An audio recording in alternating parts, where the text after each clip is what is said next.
तो बच्चों ये टॉपिक है Biot Savart law application, magnetic field due to the infinitely long straight wire carrying current. आपके पास ये कोई वायर है, ये वायर बच्चे इनफाइनाइटली लॉन्ग वायर है, ठीक है।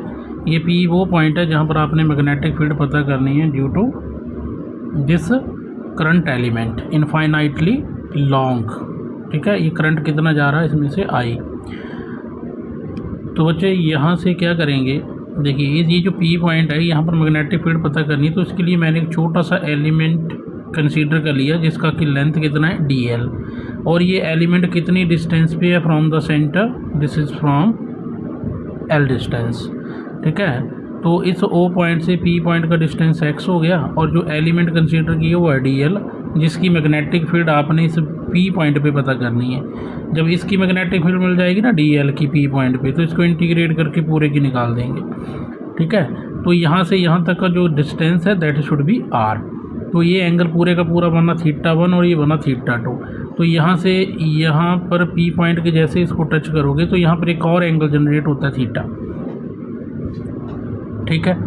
तो चलिए, तो बच्चे मैग्नेटिक फील्ड पी पॉइंट के ऊपर कितना बनेगा due to this D L element, तो वो बनेगा आपके पास it's D B is equal to mu naught 4 pi I D L sine angle कितना यहाँ पे फाई, तो यहाँ फाई लगा दोगे डिवाइडेड बाय आर स्क्वायर। ये तो बॉयस-सावर्त लॉ है आपका, यही तो बॉयस-सावर्त लॉ है, ठीक है। आइडियल साइन फाई बटे आर स्क्वायर, ठीक है। तो बच्चे यहाँ से साइन फाई का वैल्यू आप निकाल लें। साइन फाई का वैल्यू निकालोगे, साइन फाई क्या होता है परपेंडिकुलर अपॉन हाइपोटेन्यूज, ठीक है। तो कितना बना एक्स बाई आर, परपेंडिकुलर कौन सी साइड है, ये फाई एंगल ये बना हुआ है आपका, ठीक है। तो ये परपेंडिकुलर है और ये हाइपोटेन्यूज है, क्या बना एक्स अपॉन आर, तो ये बन गया एक्स बाई आर, ठीक है। तो बच्चे यहाँ से कॉस थीटा, ये जो थीटा एंगल बना हुआ है, तो यहाँ से कॉस ऑफ थीटा की अगर मैं वैल्यू निकालूँ तो क्या बनती है बेस अपॉन हाइपोटेन्यूज होती है। तो बेस क्या आ गया आपका एक्स आ गया, हाइपोटेन्यूज इसका आर आ गया, तो ये भी सेम ही निकला। कॉस ऑफ थीटा की वैल्यू भी सेम ही होगी, that is equal to cos of theta. मतलब चाहे हम साइन फाई की वैल्यू निकालें या कॉस थीटा की वैल्यू निकालें, दोनों की वैल्यू कितनी आ रही है एक्स बाई आर के बराबर आ रही है, ठीक है। तो बच्चे आर इज इक्वल टू क्या हो गया हमारा, यहाँ से कर लो, तो आर इज इक्वल टू कितना बन गया आपका, ये बन गया हमारा x by cos of theta, cos theta. ये वैल्यू को ध्यान में रख लें, आर की वैल्यू हमारे पास ही आ चुकी है, ठीक है। अब यहाँ से आर की वैल्यू आ गई, और किसकी वैल्यू अपने को चाहिए बच्चे, यहाँ पे आप चाहिए भी साइन फाई का वैल्यू, फिर डी एल का वैल्यू, ये सारे चाहिए। तो ये सारे बारी बारी फाइंड करेंगे हम, ठीक है। तो मुझे बताओ अभी यहाँ से फाई का वैल्यू कैसे निकलेगा, तो टेन फाई निकाल लो, स्लोप निकालिए। Tan of phi is equal to what, क्या आएगा परपेंडिकुलर अपॉन हाइपोटेन्यूज। परपेंडिकुलर कितना यहाँ पे बताओ, परपेंडिकुलर टेन ऑफ थीटा के, टेन ऑफ थीटा निकालना, फाई नहीं निकाले, ten of theta, tan theta. तो थीटा के लिए परपेंडिकुलर का काम कौन कर रहा है बताइए, ये कर रहा है परपेंडिकुलर का काम, ठीक है। यहाँ पर थीटा बना हुआ है, ये थीटा, तो ये बेस है, ये हाइपोटेन्यूज है, तो ये परपेंडिकुलर हुआ ना फिर। तो परपेंडिकुलर ओवर बेस मतलब एल ओवर एक्स, यहाँ लिखना अपने एल ओवर एक्स। तो ये बच्चे यहाँ से एल निकाल लें, तो ये बन गया एक्स टेन थीटा।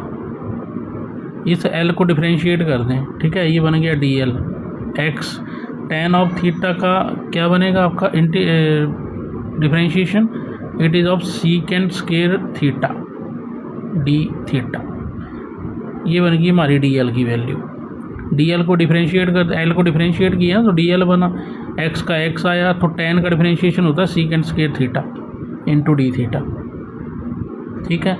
अभी हमने वैल्यू सारी पुट कर देनी इसमें, इसको इक्वेशन नंबर 1 दे दो, ठीक है, फ्रॉम इक्वेशन फर्स्ट। तो कितना आ गया देखो, ये बन गया D B is equal to mu naught by 4 pi it's I, D L का वैल्यू डाल दो इसमें, क्या बना एक्स सीकेंड स्क्वायर थीटा,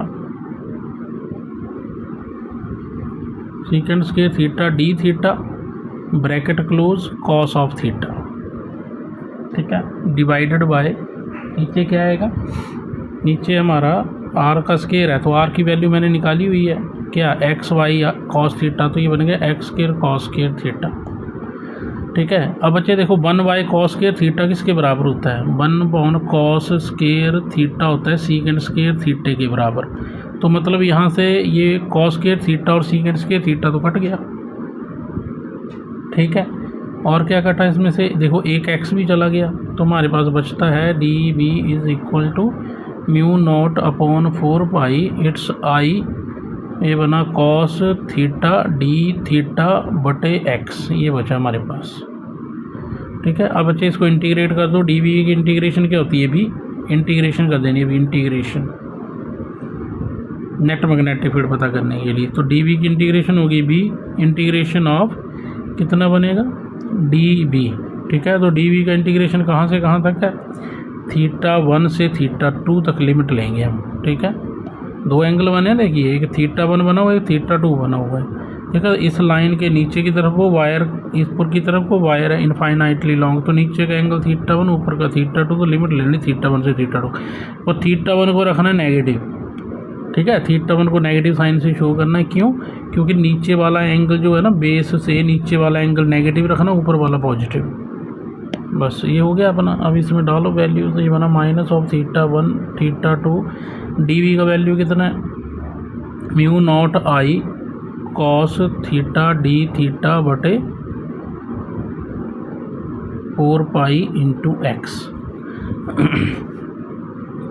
तो कांस्टेंट चीज़ें बाहर निकालो, μ0I 4π x, ये तो कांस्टेंट है। इंटीग्रेशन हो गया -θ1 θ2, अंदर है गया cos थीटा d थीटा, बस,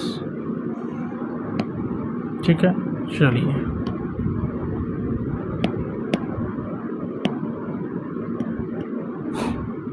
आगे क्या बनेगा?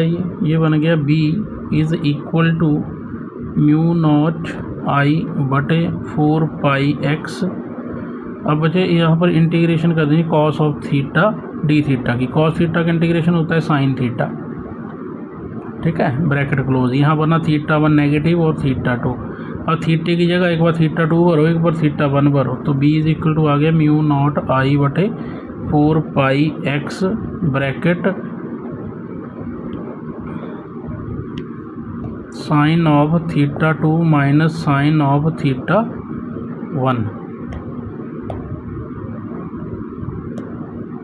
साइन ऑफ θ1, ठीक है। माइनस माइनस हो गया प्लस, है ना, बीच में माइनस होता ना, θ2 भरना, एक बार θ1 भरना, थीटा की जगह बीच में नेगेटिव साइन होता है, तो नेगेटिव θ1 के साथ ऑलरेडी है, तो माइनस माइनस यहाँ प्लस हो गया, ठीक है। चलिए मैं पूरा लिख देता हूँ, पूरा लिख देते हैं। तो ये है बच्चे θ2 माइनस, फिर आएगा माइनस ऑफ θ1, ऐसे। तो ये बन गया b = μ0I बटे 4π x sine of θ2 plus sine of θ1, ठीक हो गया, इतनी बात। अब बच्चे जो वायर है ना, वायर जो है, वायर ये इनफाइनाइटली लॉन्ग है, इनफाइनाइटली लॉन्ग है। तो इसमें जो θ1 एंड θ2 जो है, θ1 एंड θ2 जो होते हैं वो होते हैं π/2 के बराबर, ये याद रखना। इनफाइनाइटली लॉन्ग वायर के लिए थीटा जो होता है वो π/2 होता है। तो थीटा की जगह π/2 की वैल्यू भर देना, 4πx sine of π/2 plus sine of π/2।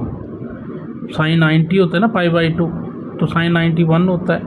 तो बन गया μ0I बटे 4π × x साइन 91 प्लस साइन 91। तो कितना बन गया? ये बन गया बच्चे μ0 2I डिवाइडेड बाय 4π/x। ये आ गई मैग्नेटिक फील्ड आपकी, μ0/4π 2I/x। This is your answer, ठीक है। चलिए